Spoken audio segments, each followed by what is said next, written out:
Hey, hey. A couple nights ago, I saw Bernie, the new Richard Linklater film, and I enjoyed it. I'm going to give it a 7. I kind of wanted to give it more than a 7. I kind of want to give it an 8, and then again, I kind of want to give it a 6, so I will settle, and I will give it a 7, which I think is pretty damn fair.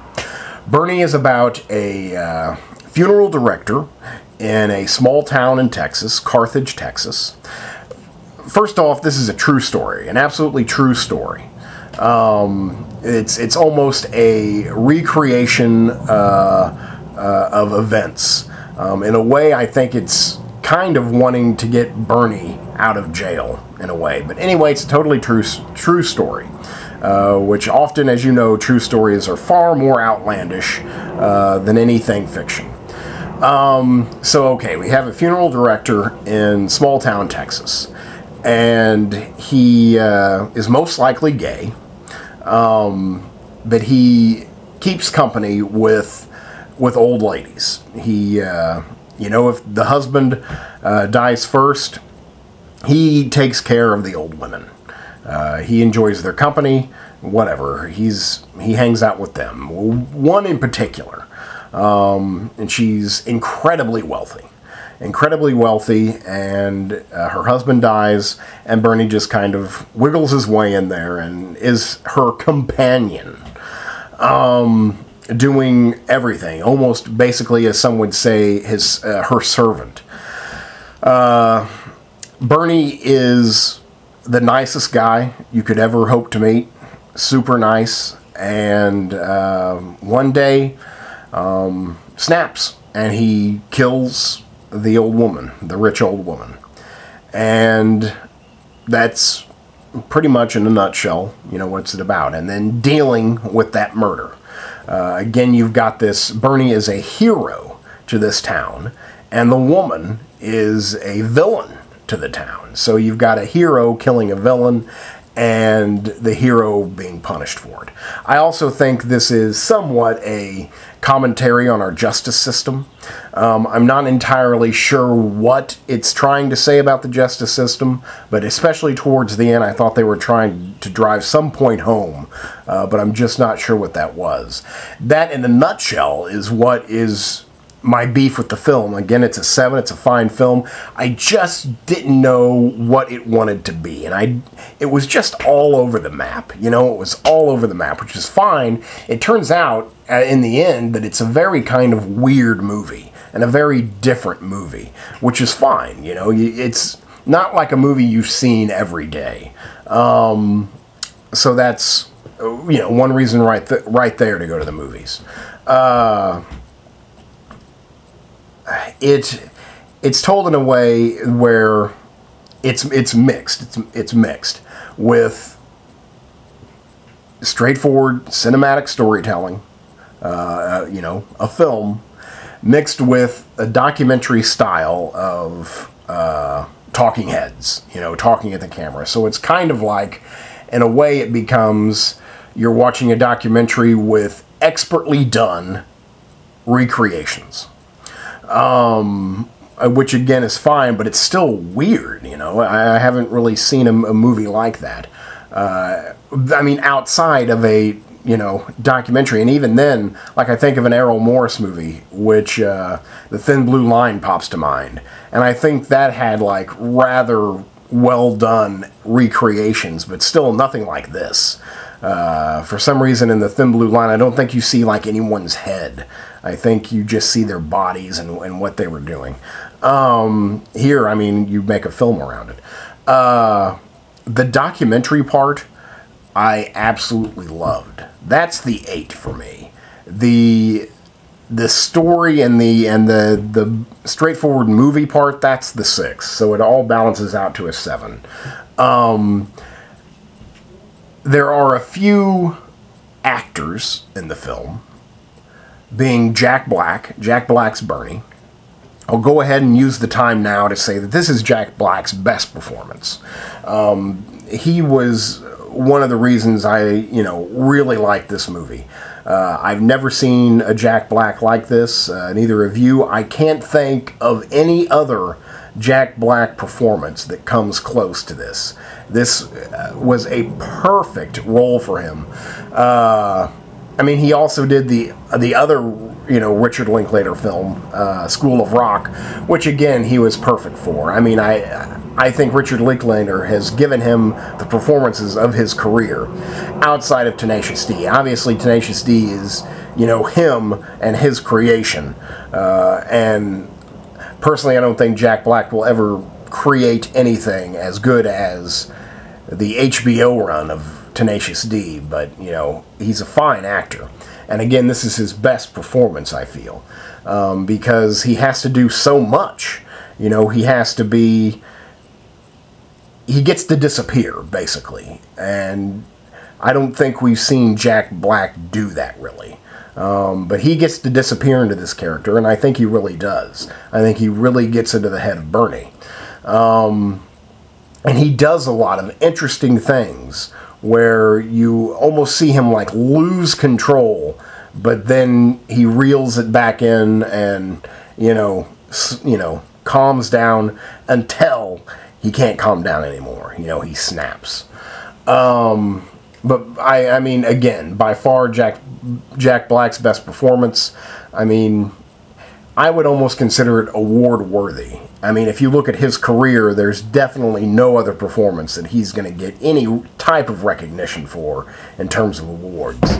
But I thought, it's conceivable at least. So you've got Jack Black giving the performance of his career. You've got Shirley MacLaine as the evil old lady. She's good here. She doesn't have too much to do but be a mean old lady and kind of make that same old mean lady face.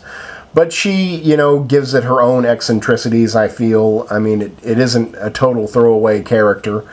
She makes something of it. You can see the love she has for Bernie and also the hatred she has for Bernie. And then you have Matthew McConaughey. Matthew McConaughey, also very important to Richard Linklater.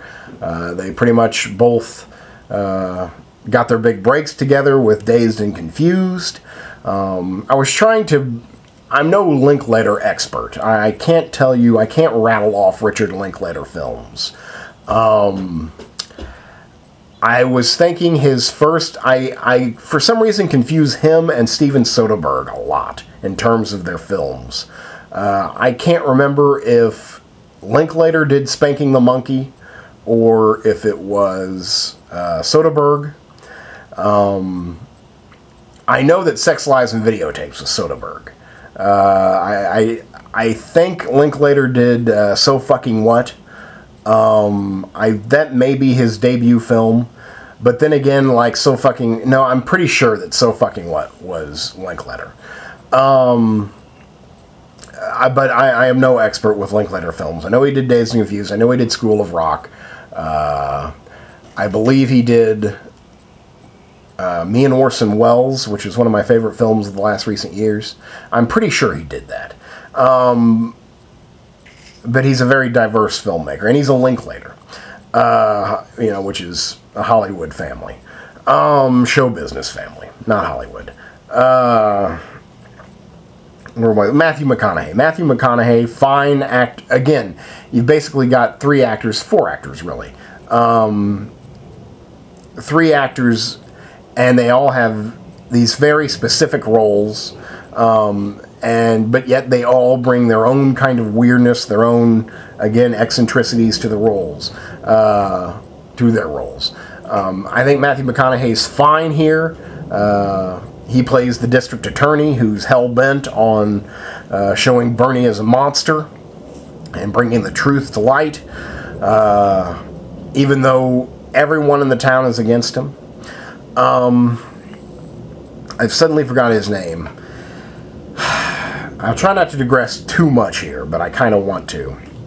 I think his name was Jim Rash. I just saw his name the other day. Anyway, he was discovered by Billy Bob Thornton in Sling Blade. If you can remember Sling Blade, which perhaps you can, he was his boss, who gave him a job in Sling Blade. Billy Bob Thornton in Sling Blade. Kind of a big guy, glasses, good at talking. He got like a lot of roles around that line. I can remember him in Sling Blade. I can remember him in The Apostle, particularly The Apostle. And like there's a couple other films that I definitely remember him in. And he's in this film. And I was so happy to see him in this film because he just went away. And the thing is he was just a a normal guy, a normal Texas guy. When Billy Bob Thornton made Sling Blade, he found this guy who just, I think, worked at a furniture store and was like the best furniture salesman you've ever met. And he was like, okay, I got to put you in a movie. And he put him in Sling Blade. And he's just a normal guy who just has this way with words and a way of speaking and a way with people to where it just makes him a natural actor, and such a natural actor that he doesn't want to be an actor. And he just probably just gets these roles just handed to him. So he was in this movie again. He was in this movie, and he was amazing. He's just got this natural way of speaking. Especially since he's from Texas, his film is in Texas, it just clicks. He's perfect for the role. I was so happy to see him after, for all intents and purposes, forgetting him. I was so happy to see him again. And then very sad to see that he passed away. This film is dedicated to him. So he got one last great performance before leaving. So I thought that was, that like made me emotional just in the moment, just because he's again a very incredibly naturally talented actor who wants nothing to do with fame, and really just appears to want nothing to do with acting, this unbelievably hard craft that he has so naturally mastered. He wanted to sell furniture. But he's gone now, so this is his last film, and he was, again, tremendous in it. So really, there's no more 4 or 5 actors in the movie. The rest are actual townspeople from Carthage, and they make up the rest of the film. They have scenes with the actors. They have, again, talking heads, documentary style. And again, that's the best part. That's what made me so happy about the film, is they nailed that small town feeling. I live in Los Angeles, but I was born in and lived in rural Missouri, countryside, small towns, and this movie made me feel like I had gone home. They had got that small town feeling perfectly. And I mean, just everything about it they nailed in terms of small town. And I think that's just because they were making a documentary about this small town and this event that happened in the small town. So they just absolutely nailed this small town and that small town feel.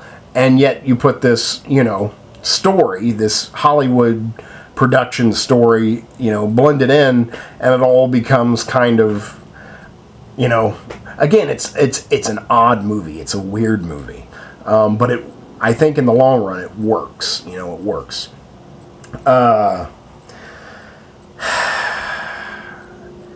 Trying to think of what else I want to say. I mean, really, for me, the townspeople steal the show. I think the townspeople get the big laughs for me. The movie is funny, darkly so. I don't really know what else to say. It was well directed. Oh, no, that's another thing. Again, Jack Black's best performance. All the acting was fine. It just comes down to just being so odd. The documentary part is fantastic, and the story is still good, and it just, as a whole, it just kind of feels weird together. Probably said that too many times. I don't know what else to say. So if you're a Jack Black fan, definitely check this out. I was so happy to see Jack Black in something good. I believe the last time I saw Jack Black on the big screen, I was watching Gulliver's Travels last summer with my little cousin. And boy, did I hate that movie. I mean, again, it's a kid's movie. I took my little cousin. He really enjoyed it. I pretended to enjoy it for him. I did not like that movie. So I'm glad to see that, you know, Jack Black is back and giving the performance of his career. And again, in terms of Richard Linklater, the guy makes, you know, good stuff. He doesn't really make bad movies. He makes movies that you may not get right away, that you may not love, but I don't think you can hate any of his movies. So he's a very talented filmmaker, and that shows in this. I mean, it's a good film. It's a good film. So there you go. If you're a Jack Black fan, Richard Linklater fan, definitely check it out. If you're a fan of true stories, true crime stories, I would love for my grandma to be able to watch this movie, because I think my grandma would love this movie. She can't, though. So that's all I got to say about that. It's Bernie. It was a fine film, and I give it a 7. Thank you very much.